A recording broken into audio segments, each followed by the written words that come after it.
한 주간 동안도 주님의 은혜 가운데에 평안하셨습니까? 이번 사순절 기간 동안 What we believe, 우리가 믿는 것이 뭔지 함께 점검해보는 그러한 시간을 갖고자 합니다. 제가 우리 사랑하는 교우님들과 대화를 나누면서 정말 하나님을 신실하게 사랑하시는구나 하는 그러한 생각이 들 때가 참 많이 있습니다. 모든 것들을 다 내려놓고 성령님의 인도하심에 거하는 그 모습을 보면 참 너무 아름다운 것 같습니다. 그런데 이상하게도 우리의 그런 마음과 달리 하루에도 12번씩 예상치 못한 뜻밖의 일들이 생기지요. 우리의 삶이 꿈대로 계획대로 진행되지 않는 것처럼 우리의 신앙생활도 우리가 믿는 믿음 내지는 우리가 살았으면 좋겠다 하는 것대로 되지 않을 때가 참 많이 있습니다.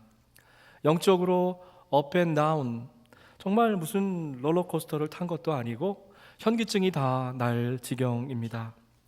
그럴 때마다 누군가 우리에게 어떻게 살 것인지, 무엇을 믿을 것인지 좀 속 시원하게 그렇게 가르쳐주면 좋을 것 같아요. 이번 연속 설교는 어떻게 우리의 믿음과 신앙생활을 연결할 것인가에 대해서 좀 구체적이고 프랙티컬한 그러한 이야기를 나누기 원합니다. 우리가 신앙생활하면서 보면은요, 믿음은 여기 있는데 우리의 실제 생활은 딴 데가 있는, 그래서 그 사이에 골이 점점 깊어지는 그러한 일들을 만나게 됩니다. 오늘 본문은 하나님께서 우리에게 보내주신 정말로 위대하고 놀라운 그러한 초청장이지요. 우리의 사귐은 하나님 아버지와 함께 하는 그러한 사귐입니다. 전능하신 하나님, 창조주 하나님께서 오늘 저와 여러분과 사귀어야겠다라고 우리 가운데에 찾아오신 것이죠. 하나님을 머리로 아는 것과 하나님에게 우리의 가슴으로 사랑을 내어드리는 것, 그것은 본질적으로 다른 것입니다. 사랑하는 교회 여러분, 오늘 지금 이 순간 이 자리에서 하나님과 친밀한 사귐과 교제가 있으십니까? 하나님은 우리와 함께 사귀시려고 독생자 예수를 우리 가운데에 보내어 주셨습니다. 복음이, 십자가가 왜 그렇게 놀랍고 또 충격적인 것입니까? 하나님께서 영원히 죄로 멸망받을 수밖에 없는 그러한 죄인들에게 먼저 성큼 선뜻 다가와 주신 것이죠. 그리고 완전하신 하나님께서 허점투성이, 오점투성이, 결점투성이인 저와 여러분의 친구가 되어주셨기 때문에 그렇습니다. 우리는 더 이상 죄의 종이 아니죠. 만일 우리가 우리 죄를 자백하면 하나님은 미쁘시고 의로우셔서 저와 여러분을 깨끗하게 해주실 것이기 때문에 그렇습니다. 주홍 같은 죄가 흰 눈처럼 깨끗게 되었습니다. 그런데도요, 우리 교회에는 안 계신데 딴 데 가보니까 여전히 근심, 걱정, 불안, 초조, 그것들의 노예로 살아가는 분들을 많이 만나게 됩니다. 제가 말씀드렸잖아요. 어떻게 하면 우리가 구체적으로 좀 풍성한 영적인 삶을 누릴까? 깊이 묵상하는 가운데에 기쁨이라는 단어가 제 마음 가운데에 떠올랐습니다. 언제나 기쁨으로 손님을 맞이하는 꽃장수 할머니가 계셨습니다. 단골 손님이 하도 궁금해가지고 할머니에게 물었어요. 할머니 항상 웃으시는 거 보니까 걱정 근심이 한 개도 없는 것 같아요. 이봐 젊은이, 걱정 근심이 없는 사람이 어딨나? 나도 때때로 감당하기 힘든 고통스러운 그러한 일들이 내게 닥친다네. 그런데 할머니, 어떻게 그렇게 매일 즐겁게 사세요? 나는 평생 3일의 비밀을 간직하고 산다네. 할머니, 그게 뭐예요? 너무나 힘들고 고통스러운 일들이 내게 닥칠 때마다 하나님 앞에 그것을 맡겨드리고 3일 동안 고요하게 침묵으로 기다리는 것이라네. 어떤 고난이 찾아와도 빛 대신 하나님께서 내 곁에 계시기 때문에 나는 기쁘고 즐겁 수 있다네. 이렇게 얘기했다는 것입니다. 건강한 믿음, 그리고 건강한 신앙생활의 척도는 여러분 기쁨이에요. 저와 여러분 얼굴에 다 써 있습니다. 아직도 안 웃으시는 분들이 계신데요. 정말 우리 마음 가운데 기쁨이 넘쳐나면요, 그것 때문에 우리가 어쩔 수 없는 그런 기쁨을 누리게 되는 것입니다. 기쁨 없이 마지못해 신앙생활 할 수도 있고 사역도 할 수 있습니다. 겉보기에 번지르해 보여도, 모든 것이 순탄하게 굴러가는 것처럼 보여도 저와 여러분의 마음 가운데 기쁨이 없다라고 하면 그것은 아무것도 아니죠. 뭐니 해도 돈이 최고가 아니라 제일 중요한 것은 사실 기쁨이에요. 좋은 학벌, 멋진 가정, 성공 출세가 주는 그러한 기쁨은 일시적인 거예요. 순간적인 것입니다. 이렇게 겉으로 드러나는 기쁨은 그 뿌리가 얕기 때문에 작은 바람에도 쉽게 흔들려가는 것이에요. 그렇다면 여러분, 어떻게 하면 참된 기쁨을 누릴 수 있겠습니까? 저는 오늘 여러분 복잡하고 어려운 얘기하는 거 아닙니다. 이번 사순절 기간 동안 how to, 어떻게 하면, 그 질문에 제가 좀 초점을 맞추고자 해요. 하나님과의 사귐이 시작되면 내 안에 반드시 기쁨의 열매가 풍성하게 맺히기 시작하는 것이죠. 왠지 모를 기쁨이 넘쳐납니다. 사랑하는 성도 여러분, 전혀 기쁠 수 없는 상황 가운데에 기뻐해 보신 적이 있으십니까? 사람들이 보기에는 말도 안 되는 형편과 처지 가운데에 기뻐해 보신 적 있으세요? 요한복음을 보니까 포도나무에 붙은 가지의 이야기가 나옵니다. 저는 그 이야기가 기쁨의 전곡을 콕 찌르는 이야기라고 생각합니다. 생명이 가지에 있는 것이 아니라 뿌리에 있다라고 하는 말이죠. 여러분, 발렌타인데이 때 다들 이렇게 장미꽃 받으셨죠? 한 다발 아름다운 장미꽃 받으셨는데 그게 아직도 아름답게 피어있는 분 있으면 손 들어보세요. 없으시잖아요. 안개꽃 사이에 촉촉하게 탐스럽게 열린 그 장미꽃, 너무 사랑스럽고 멋진데 한 가지 문제가 있습니다. 그 아름다움이라는 것이 그리 오래가지 못하는 것이에요. 꽃병에 고이 꽂아놓고 비싼 꽃 비타민을 풀어놓아도 길어야 한두 주 지나면 시들시들 꽃잎은 바싹 말라버리고 영락없이 쓰레기통 신세가 됩니다. 왜 그렇습니까? 왜 그렇습니까? 장미 나무 가지에 붙어있지 않기 때문에 그래요. 그 나무 뿌리에서 잘려져 나갔기 때문에 그렇습니다. 눈에 보이는 아름다움이 전부가 아니지요. 장미나무에 붙어있기만 한다면 비록 한두 잎은 벌레가 먹어서 떨어질지 몰라도 언젠가는 반드시 아름다운 장미꽃을 소탐스럽게 피어내고 그리고 그 은은한 향기를 널리 보낼 수 있는 것입니다. 무슨 말입니까? 겉으로 드러나는 화려함보다 생명이 먼저라고 하는 것입니다. 저와 여러분이 먼저 영적으로 살아나야만 하는 것이죠. 죽어가고 있는데 이미 영적으로 다 죽어가는 지경이라면 겉으로 드러난 화려함은 아무런 소용도 없는 것이지요. 하나님과의 사귐이 있으면 저절로 기쁨이 생기기 시작합니다. 요한 1서는 사실 기쁨학 개론인 것 같아요. 이렇게 시작합니다. 우리가 이 글을 쓰는 것은 우리의 기쁨이 차고 넘쳐나게 하려는 것입니다. 뭐라고요? 억지로 그냥 기쁜 척 하는 거라고요? 아니에요. 그냥 간신히 기쁜 거예요? 아니에요. 차고 넘치는 풍성한 기쁨을 이야기하는 것입니다. 그러한 기쁨이 찾아오면 나도 알고 옆에 사람도 알아요. 남편과 아내, 부모와 자식, 우리 옆에 있는 분들에게 그 기쁨 바이러스를 자기가 원하지 않아도 전염시킬 수밖에 없는 것입니다. 이게 바로 하늘나라 기쁨이에요. 사랑하는 교회 여러분, 오늘 이 순간 하나님께서 부어주시는 하늘의 기쁨이 회복되기를 주의 이름으로 축복합니다. 그러한 기쁨이 여러분의 삶과 가정과 일터에 충만하게 넘쳐나기를 주의 이름으로 축복합니다. 자, 그러면 어떻게 하면 그런 기쁨을 우리가 누릴 수 있겠습니까? 질문은 큰 것 같은데 대답은 의외로 정말로 간단합니다.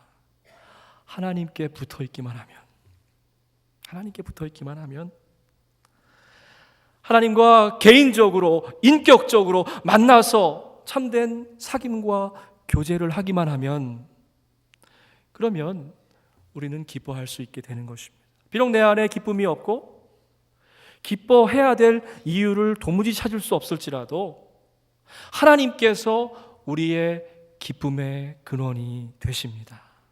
그렇다고 하면 하나님과 사귄다는 건 도대체 뭡니까? 어떻게 하면 하나님과 사귈 수 있습니까? 오늘 본문은요, 하나님과 사귀는 사람들, 그리고 하나님과 사귀는 척만 하는 사람들을 분명하게 구별하고 있습니다. 무늬만 하나님 사귀는 사람들, 자기 스스로 하나님과 사귀고 있다고 착각하는 사람들은 이렇습니다. 6절 말씀이에요. 우리가 하나님과 사귀고 있다고 말하면서 그대로 어둠 속에 살고 있다고 하면 우리는 거짓말을 하는 것입니다. 만일 우리가 죄 지은 일이 없다고 얘기한다면 우리는 하나님을 거짓말쟁이로 만드는 것입니다. 이렇게 이야기하고 있습니다. 반면에 하나님과 사귀는 사람은 빛과 새 생명을 축복으로 받게 되는 것이죠. 하나님이 빛 가운데에 계신 것 같이 우리가 빛 가운데 살아가면 우리는 하나님과 사귐을 가지게 되고 아버지, 아들, 예수의 피가 우리를 모든 죄에서 깨끗게 해주십니다. 여러분, 이 7절 말씀에 정말로 중요한 키워드가 두 개가 들어가 있습니다. 하나는 빛이고요, 또 하나는 사귐입니다. 여러분, 너무 머리가 좋으셔서 아시겠지만 그래서 오늘 설교 제목이 빛과 사귐입니다. 여러분, 칠흑 같은 어둠을 걸어보신 적이 있으세요? 한치 앞을 바라볼 수 없는 그런 어둠을 걸어보신 적이 있습니까? 어쩌면 우리 인생도 그런 것 같아요. 한 발 앞도 모르는 그러한 상황 가운데 살아가지요. 하지만 어둠의 특징이 있습니다. 어둠은 결코 영원할 수가 없습니다. 비록 지금 잠깐 우리의 삶 가운데, 우리의 가정에, 우리의 일터에 어둠의 그림자가 짙게 깔렸다 할지라도 반드시 새벽이 찾아옵니다. 반드시 언젠가 환한 태양빛이 우리를 비춰줄 것이지요. 빛이 찾아오면 어떻게 됩니까? 밤사이에 몰랐던 우리 얼굴에, 몸에, 옷에 묻었던 먼지들이 밝게 보이기 시작해요. 왜 내 마음속에 기쁨이 없습니까? 여러분, 저는 오늘 여러분과 좀 대화하고 싶어요. 왜 내 마음속에 기쁨이 없습니까? 또 기쁨이 잠시 생기는 것 같은데 조금 있으면 금세 왜 사라져 버립니까? 왜 그럴까요? 빛으로 다가오신 하나님을 우리가 마음은 활짝 열고 그분을 영접하지 못하기 때문에 그래요. 예배의 자리에 나와 있는데도 아직까지도 내 마음 깊은 곳에 나만이 아는 은밀한 어두움의 공간이 있기 때문에 참 기쁨을 누리지 못하는 것이죠. 여러분, 참 기쁨은 숨기는 기쁨이 아닙니다. 가리워진 기쁨이 아닙니다. 참 기쁨은 오히려 드러나는 그러한 기쁨이에요. 환한 빛 앞에서 더러운 것들이 다 보이는 것처럼 우리들의 어두움이 빛으로 환히 드러나고 그 어두움을 씻어내고 닦아낼 때에 비로소 참 기쁨을 소유하게 되는 것이죠. 죽음 뒤에 부활이 있습니다. 죽음이 없이는 부활이 없다라고 하는 이야기죠. 진정한 회개가 있을 때에 비로소 참 기쁨을 선물로 맞이할 수 있는 것이죠. 오늘 말씀 가운데에 저희가 감당할 수 없는 너무나 황송한 말씀이 나옵니다. 그게 바로 빛과 사귐이에요. 빛 대신 하나님께서 아직도 어둠 가운데 있는 우리를 위해서 사귀자라고 찾아오셨다라고 하는 것입니다. 여러분, 어찌 창조주와 피조물이 서로 친구처럼 사귈 수 있겠습니까? 우리를 향한 하나님의 신실하신 사랑은 절대로 변치 않는 사랑, 아들조차 아낌없이 내어주신 그 사랑이에요. 하나님은 그 사랑의 빛으로 우리를 비춰주시면서 오늘 좀 사귀자라고 이렇게 말씀하십니다. 그런데 가만히 보니까 세상에는 너무나 가짜, 거짓된 빛들이 많이 있는 것 같아요. 제가 어린 시절 생각해 보니까 동네에 약장수가 오면 북을 치고 막 난리를 치더라고요. 그리고 대개는 아무런 딱지가 붙지 않은 그 불투명한 용기에 담긴 약을 내밀으면서 감기도 낫고 신경통도 낫고 만병통치라는 얘기를 하더라고요. 그 빛만 쐬기만 하면 만사 형통할 수 있다고 하는 가짜 믿음. 지금 이 순간에도 세상 사람들은 불나방처럼 그 세상의 빛을 향해 그 빛 아래 몰려들고 있는 것이죠. 인맥, 학연, 지연, 사람, 인맥, 그런 인간관계라고 하는 가짜 빛, 그것도 잠시 잠깐 있다 사라지는 안개와도 같은 거예요. 어떤 빛들은 돈을 또 건강을 빛이라고 생각합니다. 그런데 재물을 잊어버리고 건강이 약해지면 우리의 빛이 깜빡깜빡거리는 것 같아요. 하나님 한 분만으로 기뻐할 수 있다면, 그분이 나의 기쁨의 근거가 된다라고 하면 저와 여러분이 누리는 하늘 기쁨은 영원한 것이 될 수 있는 것이죠. 사람도 돈도 건강도 우리 곁을 다 떠나지만 신실하신 하나님의 사랑은 우리를 떠나지 않습니다.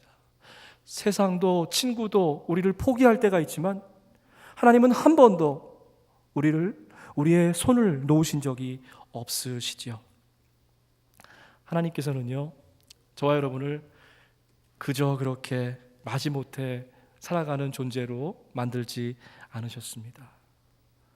저와 여러분의 영혼에 참 기쁨의 씨앗을 심으시고 이제 기쁨의 열매가 주렁주렁 맺혀지도록 기다리고 계신 겁니다. 어떻게 하면, 다시 질문으로 돌아옵니다, 하나님과 사귈 수 있습니까? 빛과 사귐, 하나님과의 아름다운 동행이 필요하지요. 살아있는 것처럼 보여도 하나님과 함께하지 않으면 저와 여러분은 이미 죽어가고 있는 그러한 존재입니다. 사랑하는 워싱턴 한인교회 교회 여러분, 먼저 하나님과 사귀는 데 있어서 방해가 되는 것들을 여러분 과감하게 좀 잘라버리십시다. 성경에는요, 그레이 에리어, 회색 지대가 없습니다. 타협하는 법이 없습니다. 하나님께서는 말씀으로 오늘 분명하게 우리에게 말씀해 주십니다. 세상이나 세상에 속한 것들을 사랑하지 마십시오.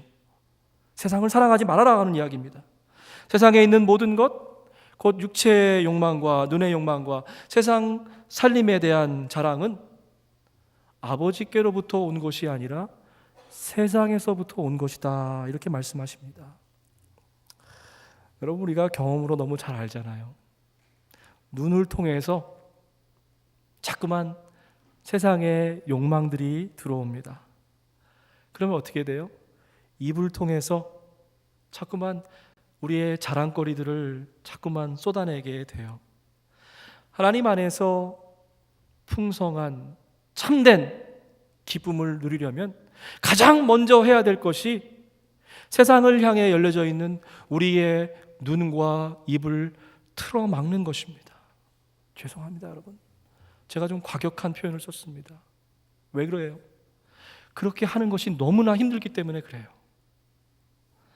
하나님과 진정한 사귐을 원하신다면 저와 함께 오늘 좀 결단하셨으면 좋겠습니다. 세상 것만 바라보던 내 눈이 이제 말씀만을 바라보게 하시옵소서. 세상 것만 자랑하던 내 입술이 이제 기도로 가득 채워지게 하옵소서. 여러분, 고무풍선에다가 바람 넣어보신 적 있어요? 계속해서 공기를 넣으면 풍선이 점점 팽창하잖아요. 그리고 나서 거기에 또 바람 넣는 것을 멈추지 않는다면 어떻게 됩니까? 풍선이 빵빵해지다가 빵 하고 터지잖아요.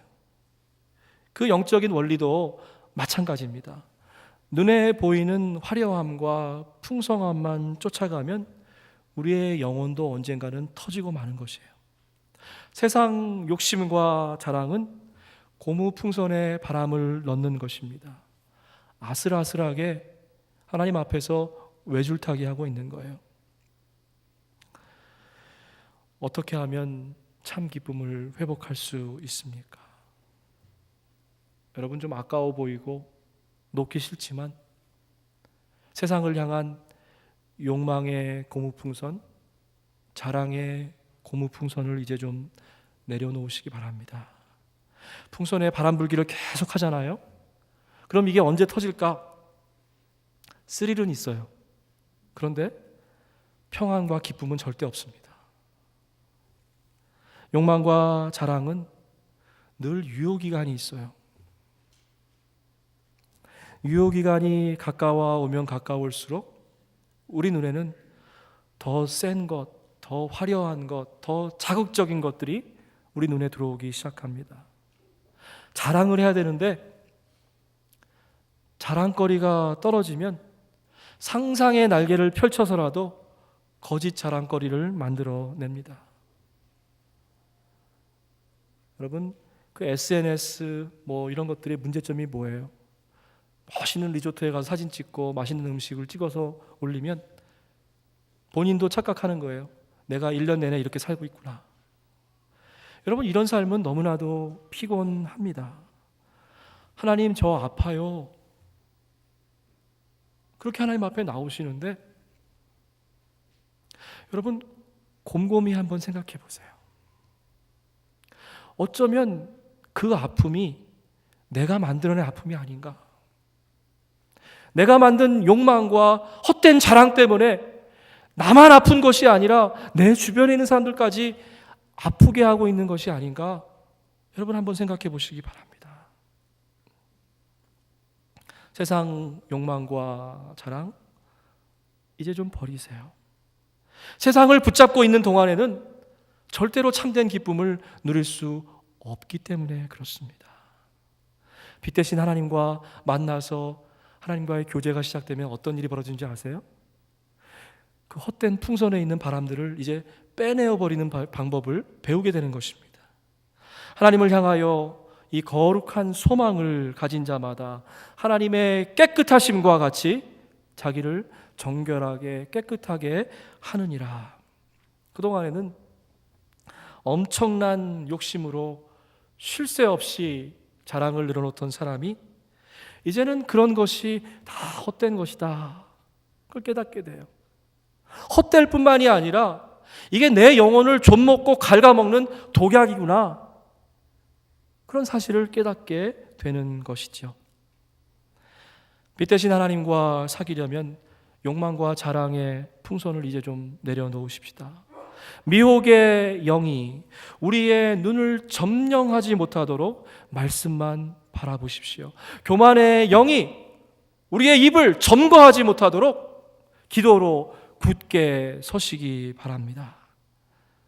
만약 여러분, 내가 하나님과 지금 진정한 교제가 있나 없나 아는 방법이 딱 하나 있어요.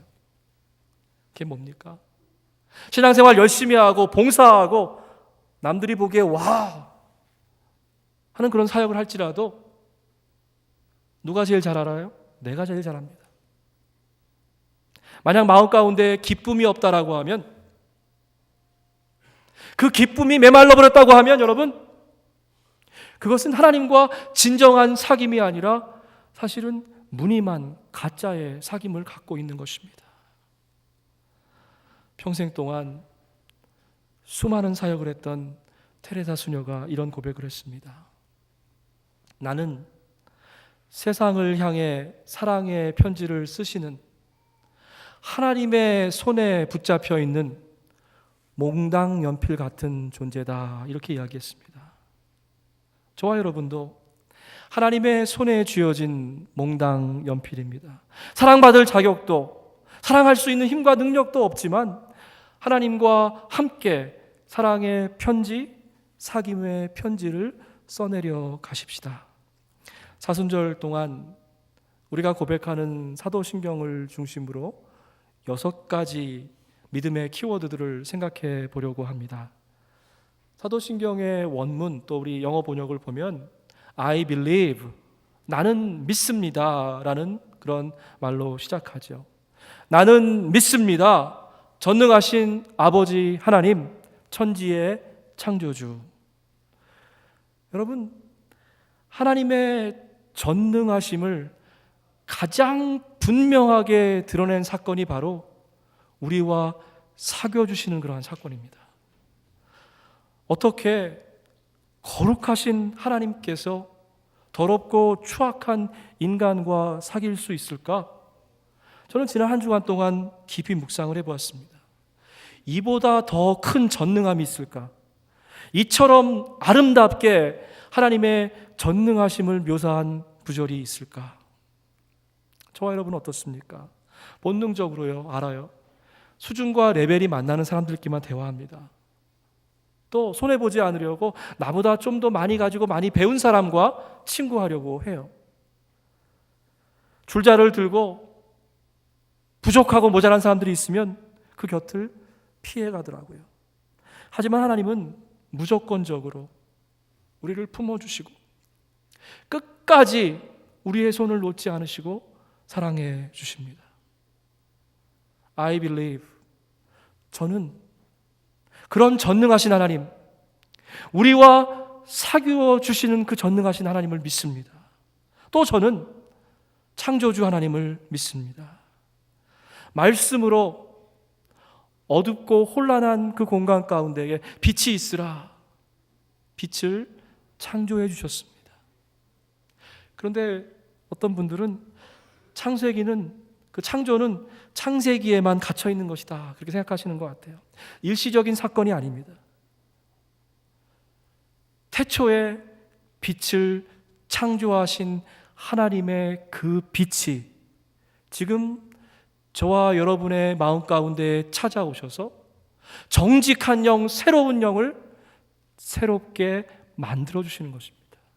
이것이 바로 창조의 역사가 아니고 무엇이겠습니까?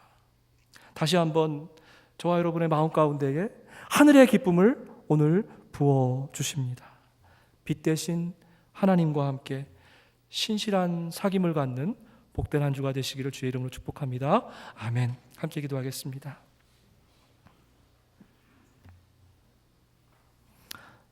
하나님 아버지, 말씀을 통해서 부족하고 허물이 많은 저희를 찾아와서 사귀어주시는 것이 하나님의 가장 위대한 전능하신 힘임을 깨닫게 하시니 감사합니다.